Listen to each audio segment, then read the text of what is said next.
Hello everybody, welcome back to the channel. My name is Rob and today we're going to be painting a Blood Angels Terminator. I released a video last week, a Sons of Medusa Terminator painting tutorial, explaining how to paint that with a sponge, and we're going to use many of the same processes using a sponge to create this awesome Blood Angels Terminator right in front of us. So we're going to start off with our undercoated mini. I think you could use dark brown or you could use black. I'll leave it up to you. I think in the grand scheme of things it doesn't matter too much because most of this colour will be lost, but whatever your preferred undercoat is, but I would recommend black or brown. We're going to use Basilisk Red. Now Basilisk Red is one of the cold reds. Even though I'm using it for Blood Angels, I definitely associate this colour with word bearers. I think that if you're painting a word bearer's army, I think that this is kind of quite a good like top highlight or a mid-tone colour for the word bearers. Not that I've painted, I think I've painted one or two word bearers on the channel before. Maybe it's a colour that we will come back to. So last time a couple of people asked me, you know, how do you prepare the sponge? So one of the things I would say, and how these makeup sponges are meant to be used, is you're meant to dampen them. So I just pop them in some water just to dampen them slightly.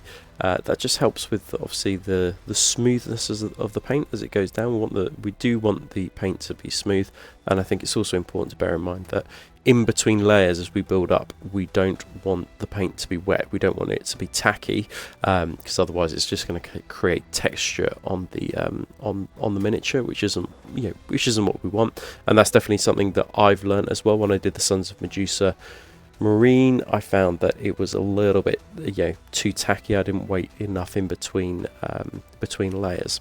Right, you can see here we've got our Basilisk Red. It's kind of painted all over using a sponge. So we've got some of those like dark black brown kind of shadows where the sponge can't reach, and then we're moving on to the fiery vermilion, starting to create our volumes here. And by volumes, all I mean is just where the light is hitting. So I'm imagining that there's a light source coming from the front and a light source coming from the rear as well. Now the Terminators are amazing to do these kind of like volumetric highlights on, because they've got these big boulder-like shoulders that light can hit, and you can get that really sick fade that you would often associate with airbrushing.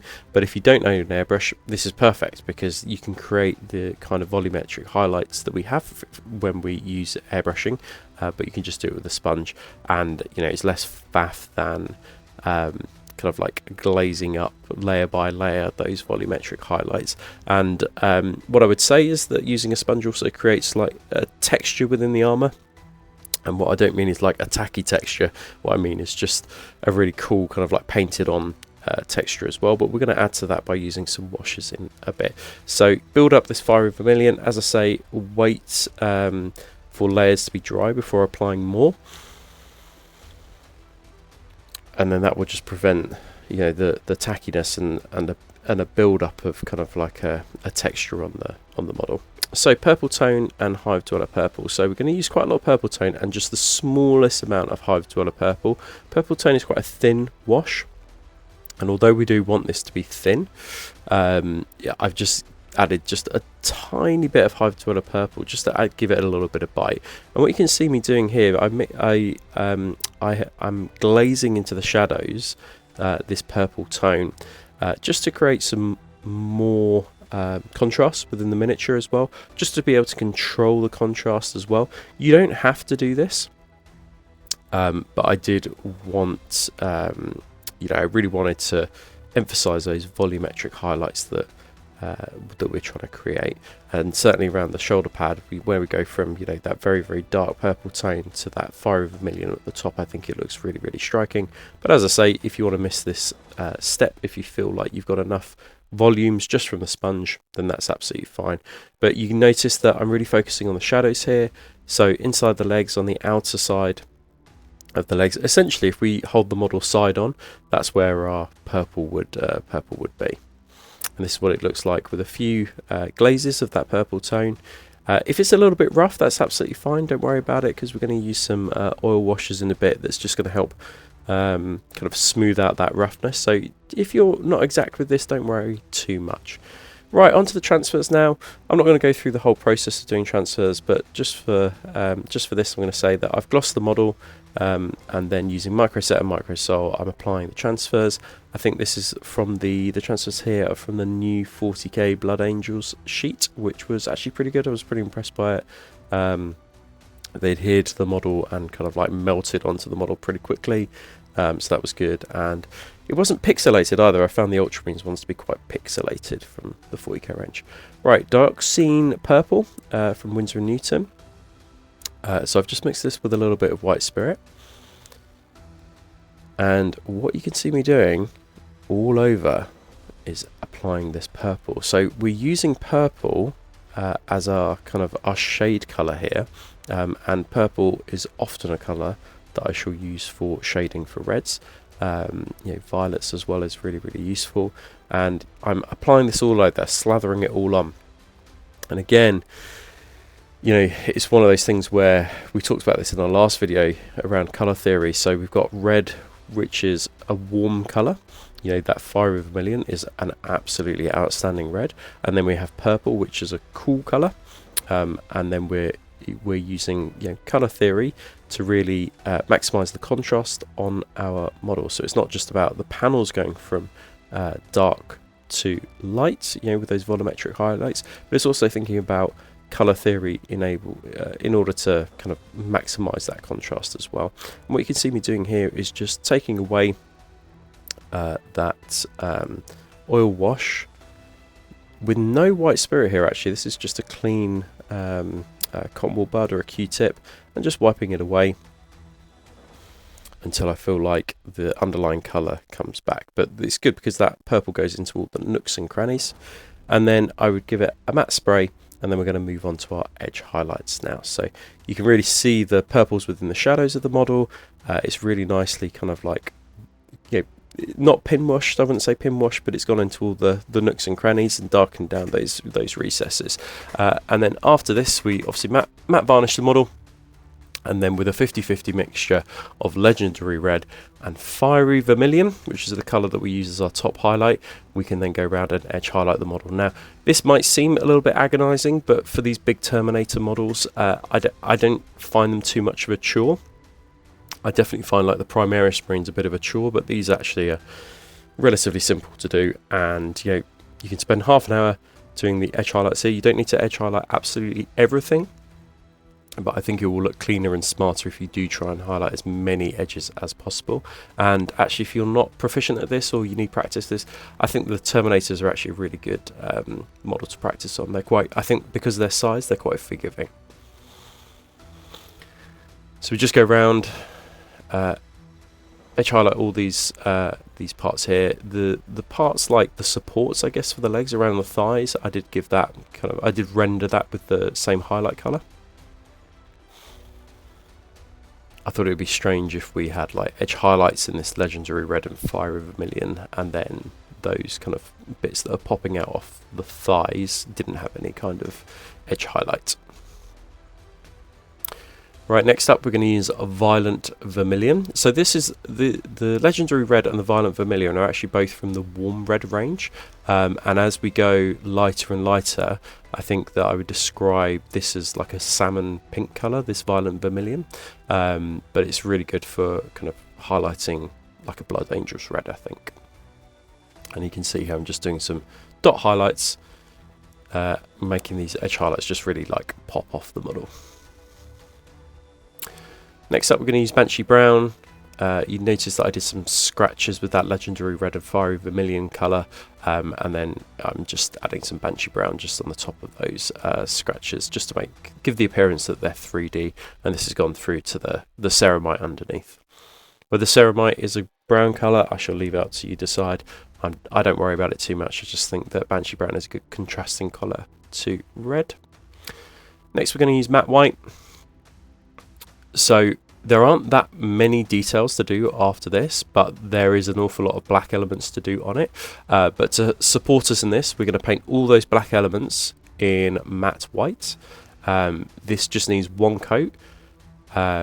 Just that it's quite a thick paint, so just make sure that you thin it. You can add a bit of glazed medium or something to it, or just a bit of water, but one coat is enough for what we're about to do. This is just going to be the foundation to build upon those black elements. So you can see that I've done the crux terminatus, I've done the Aquila on the front, the gun casing, and then the soft armour joints in between.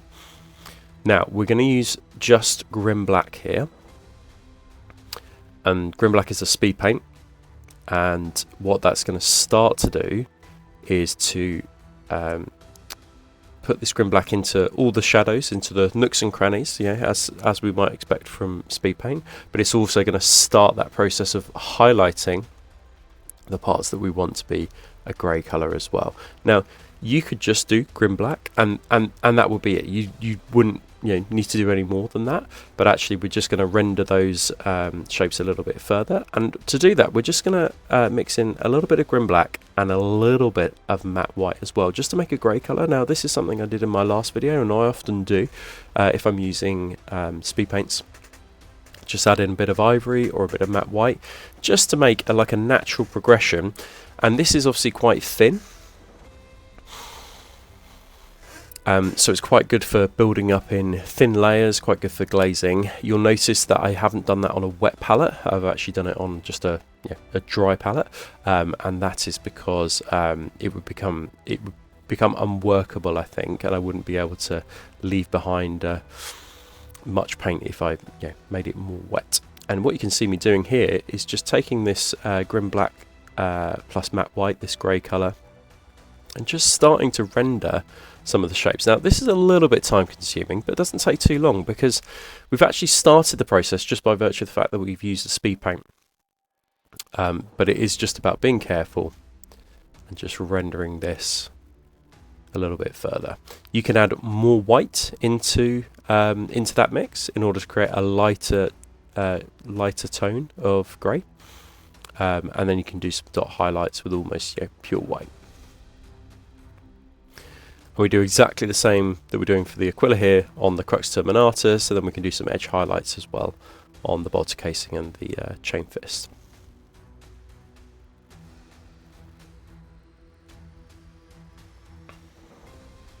You can see what this looks like now that we've added more and more white into it, and the kind of look that we're going for, just building up that grey highlight.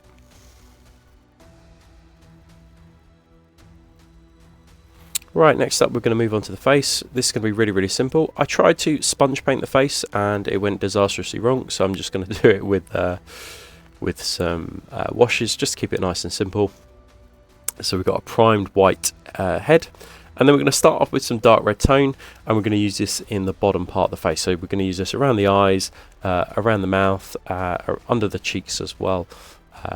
As I say, this is going to be a really, really simple head to do, and actually you could just use this on most models because it actually came out pretty good. Around the eyes, we're going to use dark blue tone. Now usually, if you're doing like a bust, dark blue tone will be on the bottom of the face, but for something at 28mm, we don't really need to worry about that too much. And then we're going to use warm skin shade, which again is one of the John Blanche masterclass paints. I'm sure there are equivalents out there.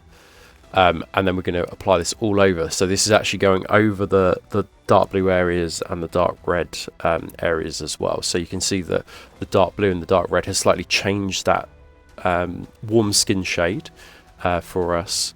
And then I'm applying a second coat of it here. And if you want to just add even more, you can add a third wash, but you might be like, actually no, this is absolutely fine. And you can just go under the cheekbones with some dark red tone just to further enhance it. Just to give a bit more of a, I guess, like a gaunt look to the face. You don't have to do this, but you can do.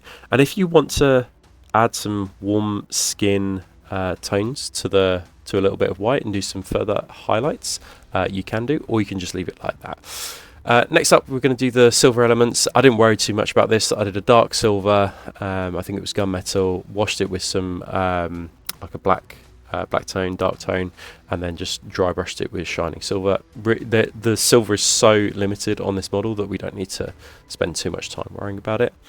Onto the lens next.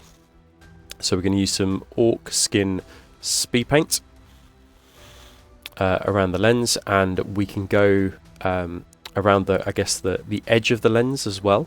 We don't need to worry about being too neat and tidy with this because we want it kind of like a glow effect, so if it overspills, that's absolutely fine. Then we paint a white dot in the center, and then we add some data system glow, which is a green fluorescent paint, and by adding that white in the center of it, and then using the data system glow over the top of that white, it just gives like a glowing appearance. And that is, if you're just doing like a basic army painting like that's enough for like a glow effect, and you can use the same principle for eyes as well. It's really straightforward. We're going to use company grey. I just used like a grey texture paint, just gave it a wash of dark tone, and then just dry brushing it with company grey. I don't use grey bases very often, and actually I often use weathering powders rather than like dry brushing, but I was like, ooh, this actually came out really well. So if I was to do a Blood Angels army, I think I would do something similar. And then we can do the rim of the base with black, that black, and then basically our miniature is done. In terms of the hair, I think I just gave it, let me have a look here, it's right in front of me, Fiendish Yellow, which is one of the yellow triads, and then just add a bit of ivory in order to do a little bit of highlights. And then that's our model, it's all finished. I really enjoyed painting this, so much so I was like, oh, I'd love to do like a kill team. Maybe like a Terminator kill team or a Primaris kill team. I really, really love these Terminators. I think they're really, really nice to paint. You can create great volumes on them. Yeah, and now I'm kind of buzzing for more Blood Angels. If you enjoyed this video, don't forget to leave a comment and don't forget to subscribe as well. I appreciate every single one of you that leaves a comment and subscribes. I really appreciate it. The channel seems to be really growing at the moment. I'm trying hard to build a subscriber base, and I've got some really exciting news coming in the next couple of weeks as well, so looking forward to sharing that. But as I say, if you enjoy this video and you enjoy the content that I make, please don't forget to subscribe. I really appreciate it, and I shall see you guys in the next video.